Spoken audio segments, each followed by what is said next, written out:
Intonation or tuning up on the flute is quite a complicated thing because there are so many different variables at play.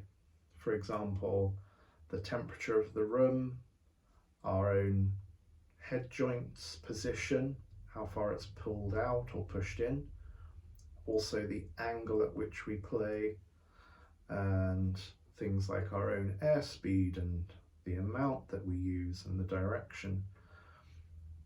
Also playing chords with other people.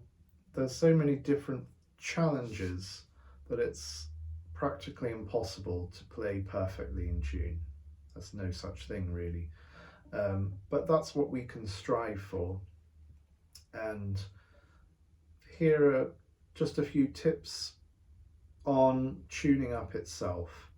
So some things to consider and discuss really, and I hope you find them useful. So when we are tuning up, we will probably get an A from an oboe if we're in the orchestra, or it might be from a piano. And what we want to make sure of firstly is that we're playing with our best quality of sound. Whenever Wib taught masterclasses or lessons, he would really make sure that the student was playing with their best sound before they listened to the A from the piano. And to maintain that quality, even if the pitch is different. So play with your best sound and then adjust the head joint. Don't try to adjust as you play and compromise the tone quality. So that really boils down to getting the right angle, and so how far do we roll the flute head joint out or in firstly.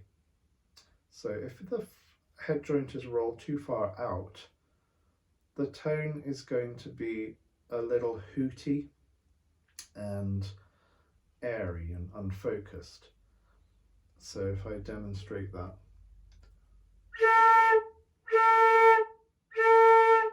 So I'm blowing straight across the flute, but what's coming out is something where the harmonics are not in tune. The octave is not the right width. So if I play the octave, you might hear that the octave is too narrow.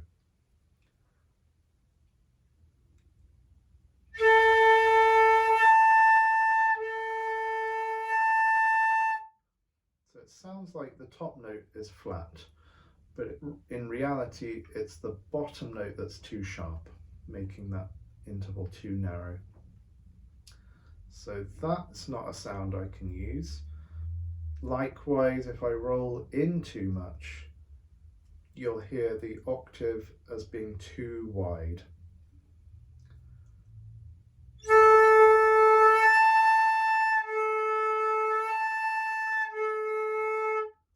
Okay, so that's way too wide. So I'm going to come back to the center where I would normally play, and I've usually got a mark on my head joint of where I need to turn the head joint to. I also have one for where I need to pull the head joint out to, but we'll talk about that in a second. So I'll find the center where I can blow across the flute, and it should give me a nice in tune quality.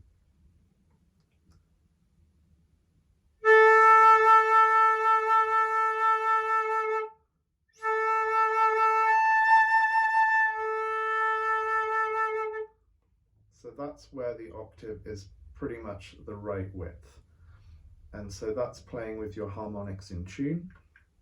So once you've found that, I would play with that sound and then check how that is with your piano or with the tuning machine, and then adjust accordingly. So if I have a look after playing,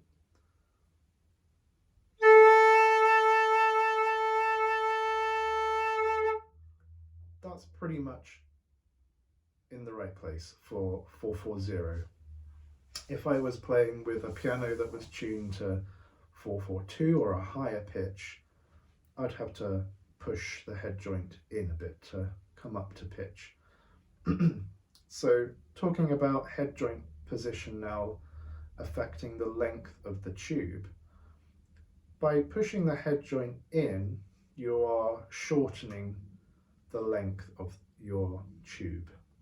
Okay, so this will affect notes such as C and C sharp, these left hand notes, more than the notes of the right hand. And that's simply a sort of ratio thing. So by lengthening the tube, pulling out the head joint, the tube length for C is from here to the end. So a centimetre difference in the tube length will have a greater impact on this length of tube compared to if I was to play D, the length of the tube is all the way down to here.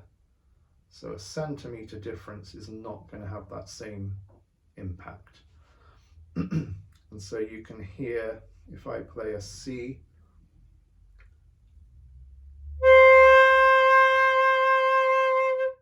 and I pull the head joint out a good centimetre or so,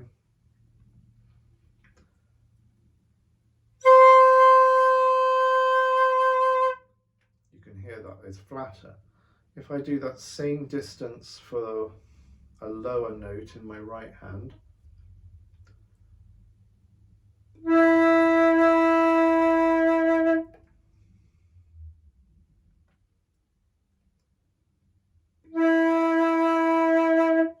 it's hardly that much difference. So just to know that when you're pulling the head joint out or you're pushing it in, you're going to notice a bigger impact on these notes than the right hand notes. Okay, so that's one thing to think about. When you're tuning up as well, watch out that you don't do a sigh on your note. So quite often a student might play their A really nicely and then the pitch drops at the end like this.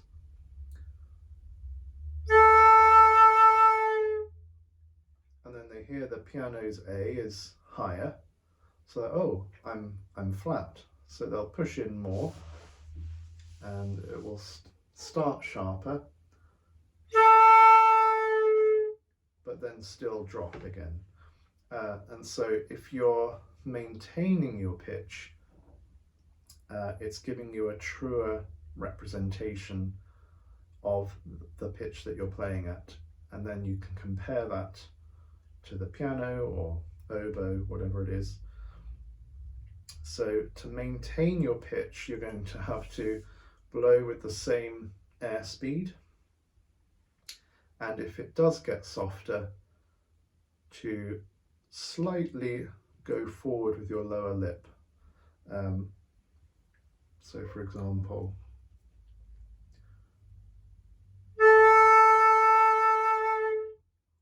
just at the end, do a little bit of a movement with your lower lip to keep the pitch the same. You're not making it sharper, but you're stopping it from becoming flat. So just that little taking care of the ends of the notes will ensure that you're listening out for that same pitch.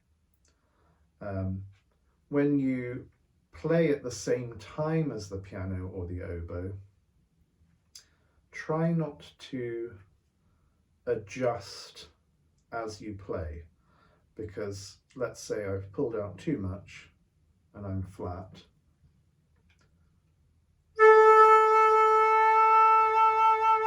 If I try to send the air up more to get up to pitch, that means I have to play with that sound all the time, and so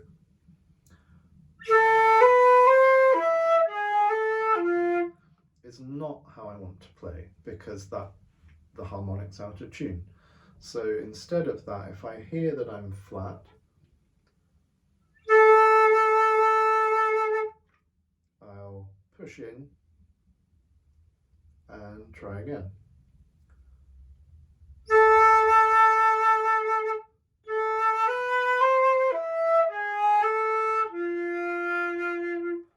Then I've got the sound that I want and it's in tune. So those are some of the things to look out for when you're tuning up. When you're playing with other people in a chord and you're tuning a chord, knowledge is power here, because if you're playing a major third, let's say you're playing an A major chord, so somebody's playing A, you're playing C sharp in the middle, that major third needs to be significantly lower than what you might see on the tuning machine. So because it's just intonation based on harmonic series, that C sharp needs to come down and then you get a nice pleasant major third. If you're playing the top note, the E, that's a perfect fifth, and that needs to be slightly higher than what you might normally play. In a minor chord, it's the opposite, so the C natural in an A minor chord needs to come up a little bit more. And again, the perfect fifth a little bit higher. So those are some of the things to just consider when you're tuning. And as a general rule, just keep listening all the time and adjusting where you can to play in tune, but doing so without compromising your tone quality.